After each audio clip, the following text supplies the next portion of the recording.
Hello! It is Monday night, 8 o'clock, means it's time for the canceled Misfits show. Tonight, it's an all-abortion episode. First off, the Texas abortion ban is now back on track after a temporary injunction had been in place against it. Florida is now doing its own steps to start their own or their own heartbeat bill law. Liberals recommend marriage. Yeah, it's as strange as it sounds. And lastly, why men can have an opinion on abortion. I'm joined tonight by Timothy. Glad to have him back. I know. I knew I was going to do it once. So he is back. He always brings a fresh take that we like. How are you tonight? Hey, if I was any better, I'd be you, man. You'd be me. Well, then I'd have to be you, and I'm not sure how I feel about that. No, you've got the whole setup, man. The mic, the lights. I'm telling you, everybody wants to be in your spot. That's the hot seat. You're too nice. You had something about today being Columbus Day, Timmy. Why don't you walk us through it? Oh, yeah. Well, as we know, it's everyone's favorite holiday, Indigenous Peoples Day. But, in America, we call it Columbus Day. It's just, wow. What more to say? But each and every year, I think the divide between the right and the left gets more and more pronounced. So Columbus Day, what is it at its heart, if not a celebration of what America is and what it can be? But of course, we see renewed attacks by the left each and every year on this holiday because it celebrates traditional Western values, which, contrast starkly with their collectivist ideal for the country. That's just, I'd like to just put it out there saying, hey, there's nothing wrong to celebrate your heritage. There's nothing wrong to acknowledge that there were bad things that went on in the past, especially, during the initial discovery, the Europeans' discovery of our country. But at the end of the day, we are a country that learns and grows from mistakes, and that the promise of America is always exceeding and being better than we were yesterday. I like it. I think you make a great point there, and that is one thing that I wish we as a country could do is, instead of blaming everybody now for the mistakes of the past, say, hey, we learned from it, we've moved on. But there's just so many things that cause divides between us. Abortion being one of those things. Speaking of, Texas's 6-week abortion ban is back in effect after a federal judge briefly suspended it. It was earlier last week. This was from the Daily Wire. On Friday, the Fifth Circuit Court of Appeals granted Texas's request to lift an injunction against enforcement of the near-total abortion ban. Roe v. Wade supposedly only protected it up until about viability, which they say is roughly around 24 weeks. But you know what? A baby's life doesn't begin at viability, it begins at conception. So I'm glad that Texas, as we said in the past, Texas decided to go forward with this and craft this legislation. That's right. They didn't do too hot back in 73, but they are back with a vengeance. Just took about 50 years. Which is unfortunate because, 60 million babies have died in that time? Yeah, about something crazy like that. U.S. District Judge Robert Pittman has issued the injunction blocking the law on Wednesday at the request of the Biden administration's Justice Department, which sued to halt enforcement of the abortion ban last month. But at the end of August, the Supreme Court ruled 5-4 to allow the Texas law to go into effect on September 1st. Then he put that injunction against it, and now that has been overruled. It's amazing. We knew this fight would come, but it's amazing how hard people are fighting for the ability to kill their children. Like we harp on this most every week for good reason. This is the great moral sin of this country, probably bigger than anything else that we have done, including slavery. As bad as slavery is, the killing of 62 million babies of all races it's just morally insane that we've allowed it to go on this long, that it has gone on for this long. What's your take on this, Timothy? Well, on the reinstatement of the Texas abortion ban in particular, I'd have to agree that the rate at which we are reaching the precipice here is it's amazing, because this is the tipping point. I truly think you have a lot of people on both sides who are extremely passionate about this issue, and this is it. This is the big one. Not only that, but according to the New York Times here, on December 1st, the Supreme Court is going to be hearing the Mississippi abortion law, which we talked about last week. Now, 2 weeks ago. 2 weeks ago? Yeah, it's 2 weeks ago. It's funny, as we're saying, the rate at which we are accelerating, time flies. But the decision on that case isn't expected until, I think, June. But suffice to say, I think it's important that we keep hammering away on this issue and being, And we shouldn't stop. We have a lot of momentum right now with other states starting to adopt different heartbeat bills. We have one a little bit later on. Florida is, but I think this momentum that we're getting right now it could be our chance to put the nails in the coffin, so to speak, of this terrible moral sin that our country has. Timothy, you got anything for that?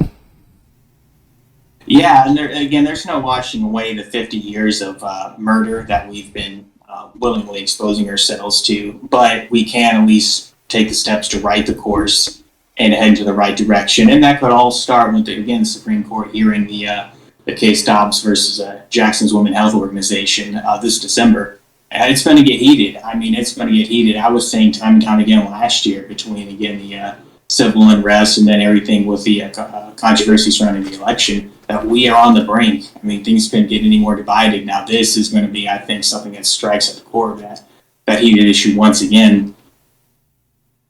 Yeah, I mean, you're absolutely right. I think there's some good news with the Supreme Court voting 5-4 to allow the Texas law to go into effect. They didn't stop it. I think a lot of baby killers were hoping that the Supreme Court would step in and at least keep the injunction in place. But thankfully they said no to that and they let it through. But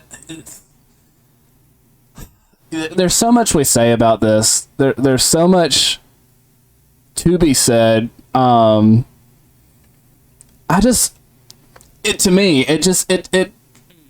surprises me. I get the arguments that they're making is that disadvantaged people and people who don't have access to all the money in the world get a kick out of this. And I don't know how you can in a just and decent mindset say, okay, it's worth killing my child over. Like, what? And we're going to get more into this towards the end of the episode, but what? You there, Timothy? You there, Timothy? I'm there. Go ahead. Yeah. You're up. Yeah, so I think the only thing, there are two justices in particular I like to keep an eye on in this upcoming hearing, is that Kavanaugh and Gorsuch are just two that, I mean, they have pretty good conservative records, but well, at least according to the article from the New York Times, there's a potential situation where Kavanaugh might vote in dissent of upholding the Mississippi abortion law, just in lieu of how Justice Roberts traditionally votes. He's more concerned with the integrity of the court and optics. So I would just watch that. I wouldn't put all my faith in Kavanaugh alone. But again, we have 6 conservatives on the court, and who knows? Maybe things will swing our way. But we do have to stay on top of this issue, because if we get behind it for a second, then they will. The left, if you give them an inch, they will try their hardest to take a mile, especially in this, because this is like the holy sacrament of leftism, which is terrible to say. Yeah, this is how they reach nirvana, or however they want to put it, and it boils down to baby killing.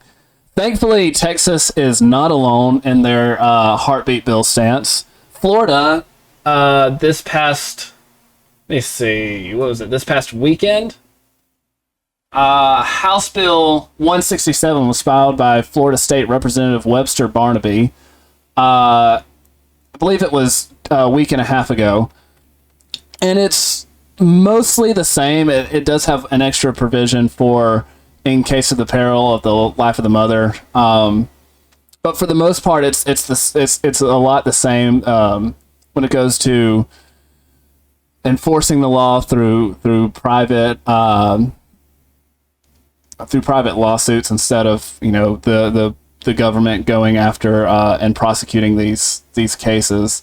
But what's that say that more states are deciding they want to pursue this type of legislation?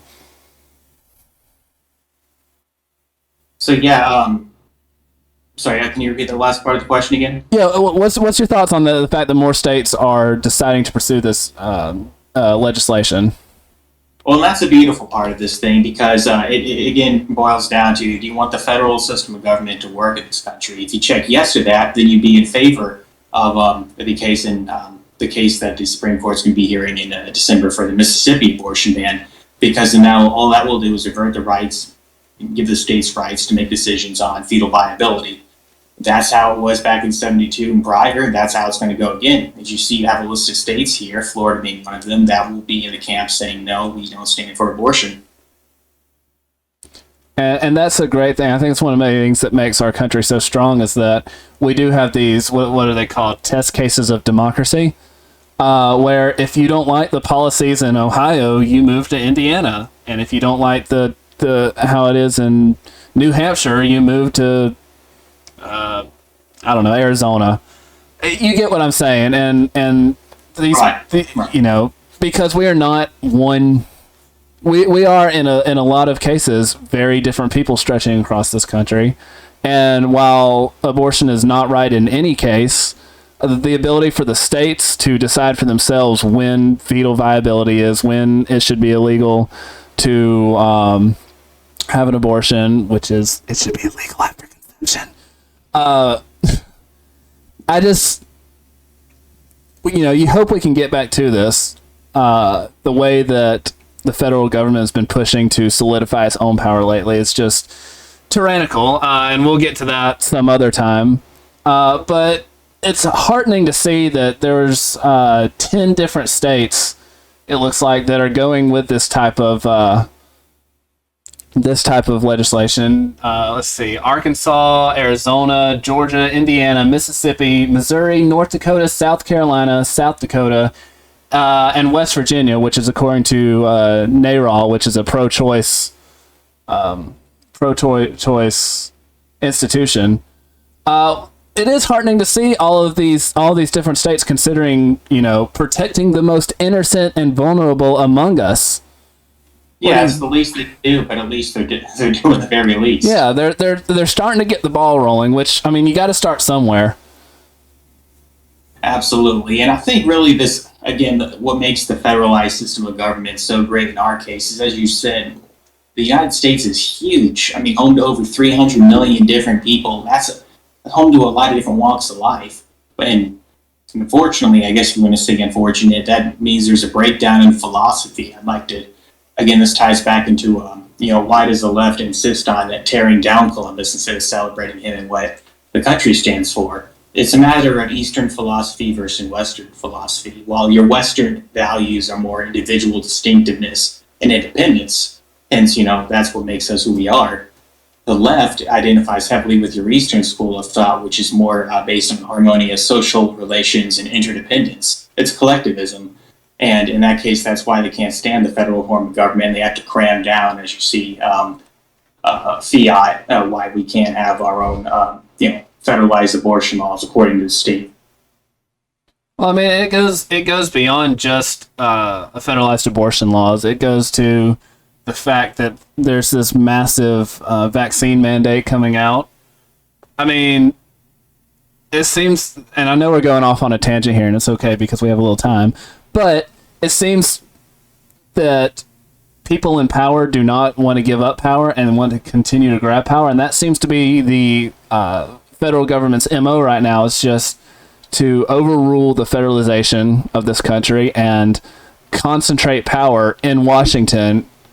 And when you get that, you have power for Washington and for, quote unquote, the elites. I mean, how do we fight against this? I know we're kind of going off tangent here, off subject, but what you got? No, because there were a lot of intertwining threads here, and again, you can tie COVID policy with abortion policy, and really, there's a lot. Again, it overlaps in the sense because the philosophy behind it is exactly the same. In their mind, they have the moral high ground, and at the end of the day, they're going to have the final say because it's the ends justifies the means mentality, and with them, there's no breaking that train of thought.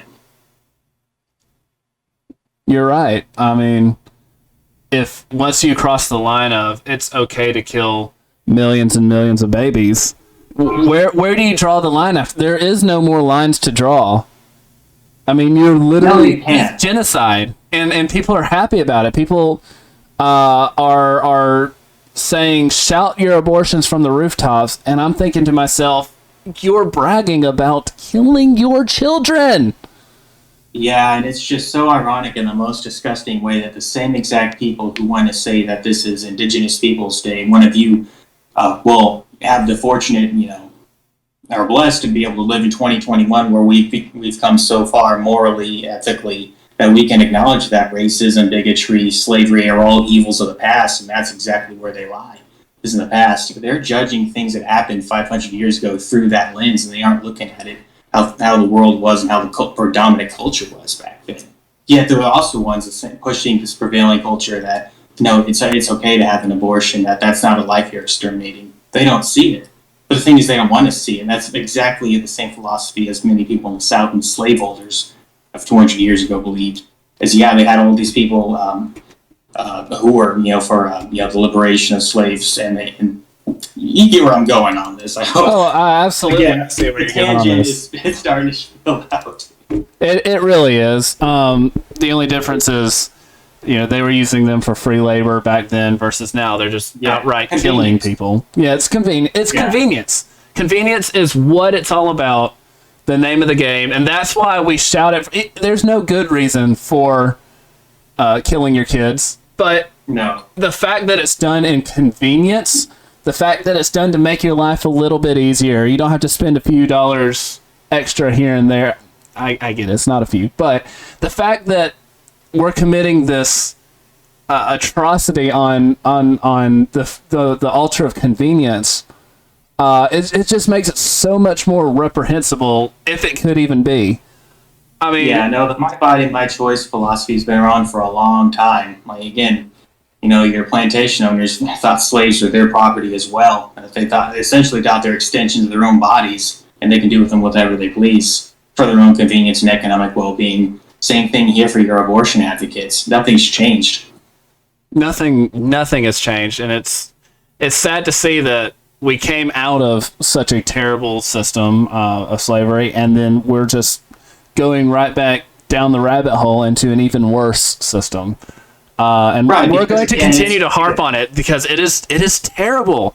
It is little babies that are being ripped apart, and in some cases sold for parts. There's that whole thing a couple of years ago. Do you remember it? It was Project Veritas, I think. Yeah, was that Project Veritas? Veritas. Yeah, no, I remember that. Yeah, they got into some deep crap over that, if I remember. It's horrible. But how do you think we can get out of this? I mean, well, we're looking for Go ahead. Sorry. Yeah, I think we're looking for a materialist and a legalistic solution to what's obviously a spiritual question, because I have been spouting the whole Western versus Eastern philosophy spiel all night, and there's a lot of truth to that. The thing is, there's a spiritual matter that underlies all of that, and the fact is, just these people, they know what they're doing, but they don't want to see the evil in it. The same way the slaveholders knew that deep down, owning another man and making him do your work was wrong, but they didn't want to listen to the cousins of the North telling them, hey, listen, maybe you should see things through a different lens. And, it breeds hypocrisy, it breeds insanity. You can't. I mean, how can you be the same generation that looks back 200 years and you're on your moral high horse because you live in a more evolved society that's fine-tuned our morals and our ethics systems? You can't even see that you're killing your own kid, and you think that's something to brag about. Yeah, it's very sad. Yeah, no, to answer your question, I really don't have a good answer other than, truthfully, we need another great awakening, but people don't want to wake up. You're right about that. Hopefully there will be a revival in this country soon, because I mean, again, millions and millions of kids since 1973. It's terrible. Continuing on, thankfully the left has come up with a way to cut down on the number of abortions, and I know you're not going to believe that, but apparently the left's biggest thing to cut down on it is marriage. If you look here, we have a tweet thread from Julia Loff, who is a writer for GQ, and she goes into You just answered my question. What's that? You just answered my question. Who she is? Who's Julia Loff? Yeah, no, I mean, writer for GQ, very, very, very left of center. She says, if you are anti-choice and you want to make sure women carry every pregnancy to term, why not make the person who created the pregnancy contribute? Why not have men pay child support to the women they impregnate? Surely it's not the woman's responsibility alone. And I'd like to say that every episode that we've talked about this, we've been very careful to say that the man is just as responsible to it. But she seems to be asking for something more than that. She seems to be asking for a way for the man to legally be responsible to take care of the kid and the mother, which might be, dun dun dun, marriage. Marriage is the word you're looking for there. I mean, go figure. The fact that it's been known for, thousands and thousands since humans were created, marriage is what it takes. Who would have thought? Commitment in 2021. She better be careful. She might get herself canceled with that line of thought. I know, right? But I mean, it goes back to show that you can run through circular lines of reasoning, and you can get so tangled going through these twists and turns in your own head that you finally come to the truth. You have found the truth. Marriage is the best way to prevent it. Yeah, I will be the biggest advocate of the nuclear family time and time again. That's what saves marriages, relationships, children's. It breeds excellent career potential. It's a stable environment. And I'm glad the circular reasoning of the left has finally found its way back to some semblance of reality. But I guarantee you, if you give them just a little bit of time, they're going to just jump right on, continue going through those corkscrews of thought that they need to justify the fact that marriage is not what they need, that you still don't need the nuclear family, that's an outdated concept, and honestly just go and kill more kids, along with all the other societal problems that not having a strong family-based culture will get you. I just don't understand how someone you disagree with, you try to go through all the mental loops to keep disagreeing with them, and then you come out to the same conclusion, and it's that a family and marriage. And then, it's like, it's astounding to me. It really is. I don't understand. It really harkens back to what we've talked about for a few times now, between, I guess, three of us on the show. I mean, it's definitely a societal contract, and it's one that two people make together. And one doesn't have to say over the viability of the child over the other, or the value of the child over the other, just because the woman's the one that delivered it. Well, that's every bit the man's, the husband's child as well. And well, at least our friend Julia Love can acknowledge that. Who?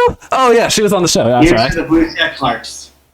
I don't know. This leads us to our that actually line of reasoning right now, that the man should be responsible for the baby, leads us to kind of our last kind of big thing tonight, and that's on the opinion of why should men who do not carry the baby, who don't have the necessary plumbing to care for grow a baby in their womb, and deliver? Why should we have a say in this?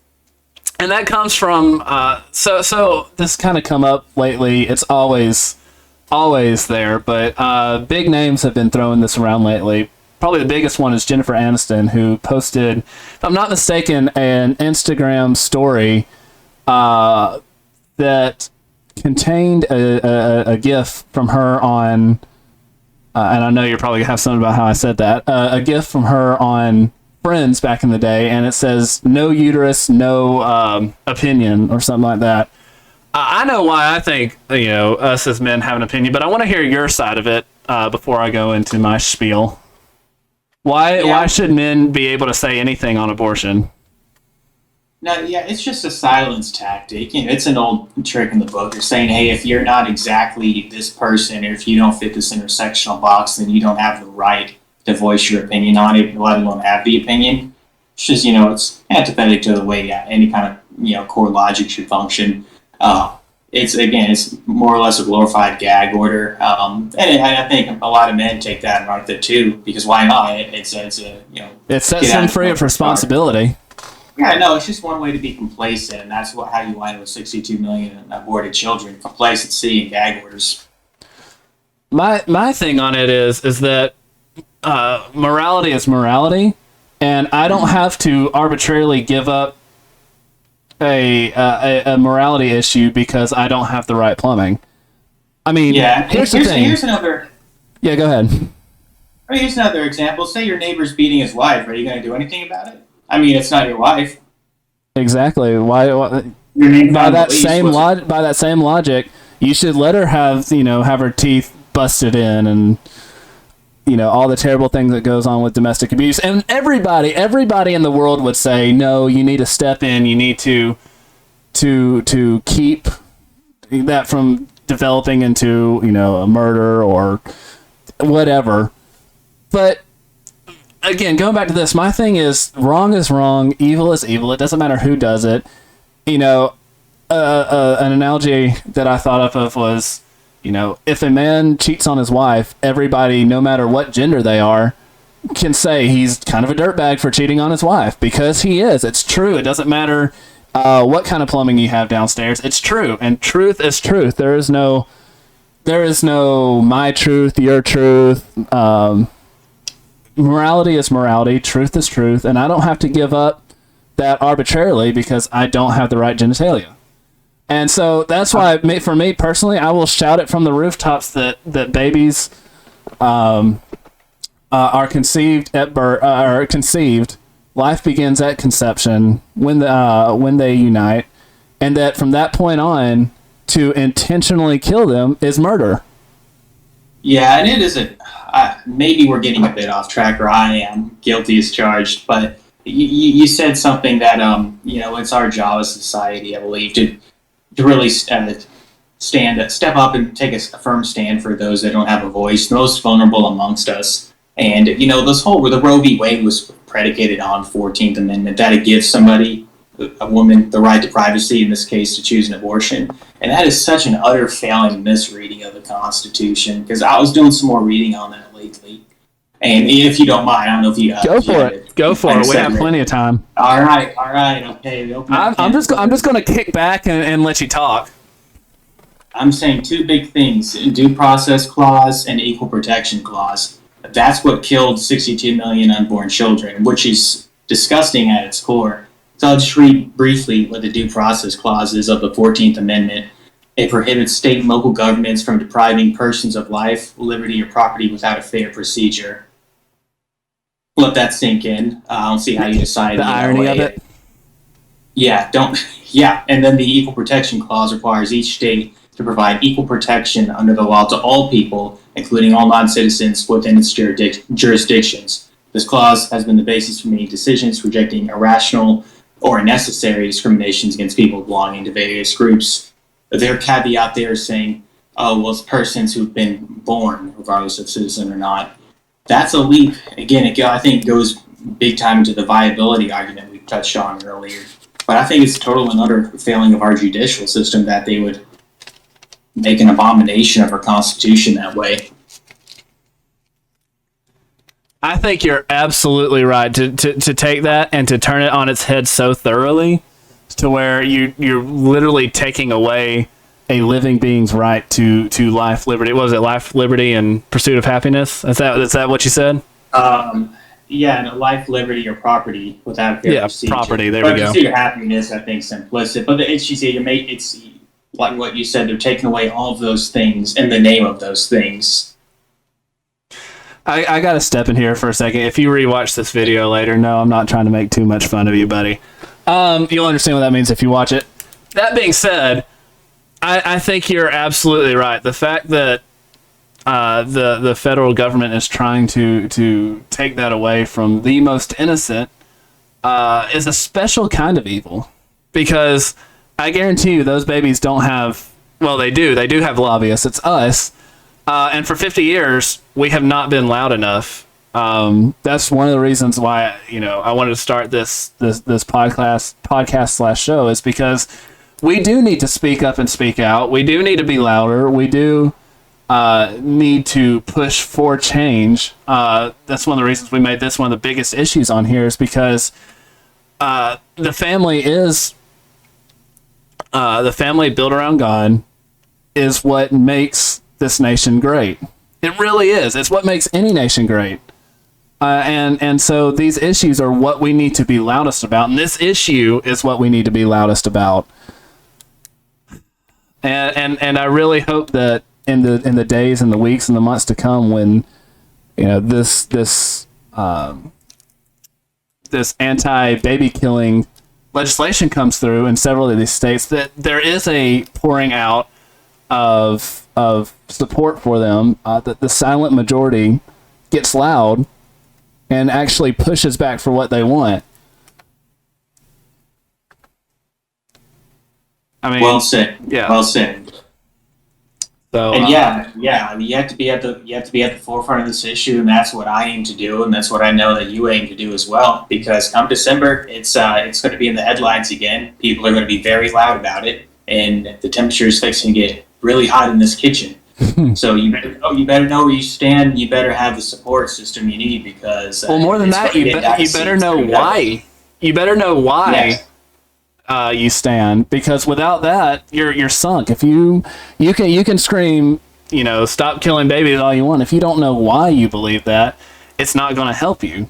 And I guess this is a call to action for us to become educated in this more so than we already are. I think everyone can give a basic reason why baby killing is wrong. It's kind of in the name baby killing, but that's not going to fly for most people. They're just going to brush you off, and a lot of those people, it doesn't matter what you say, they're going to brush you off anyway. But we got to go after them.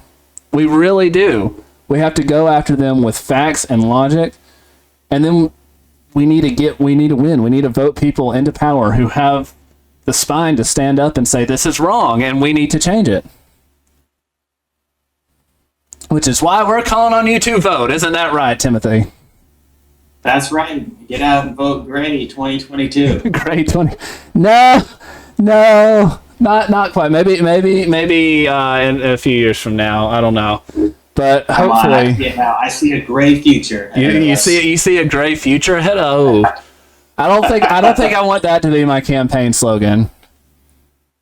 But yeah, so thank y'all all for showing up. A little bit of a short episode, but it was very topical, which is good. I hope we maybe gave you a different way of looking at this argument, strengthen your own arguments. Just some housekeeping. Like us here on Facebook. Share this show if you liked us. Tell us to your friends. We are now have a YouTube channel, The Canceled Misfits Show. It's not live there yet, but I am putting them up more and more, and we should, starting next week, be live there. So check that out. Subscribe to that. Share it around. We love you guys. We really do. We hope that you got this what you wanted out of it. So, Timothy, you have anything to say? Kind of at the end here? I just want to say thanks again for having me on. Happy Columbus Day. I love it. Happy Columbus Day. Make a liberal mad. Make sure people shout trigger warning when you come around, right? Absolutely. All right, buddy. Well, we will see you next week. Good luck. Have a great week, and we love you.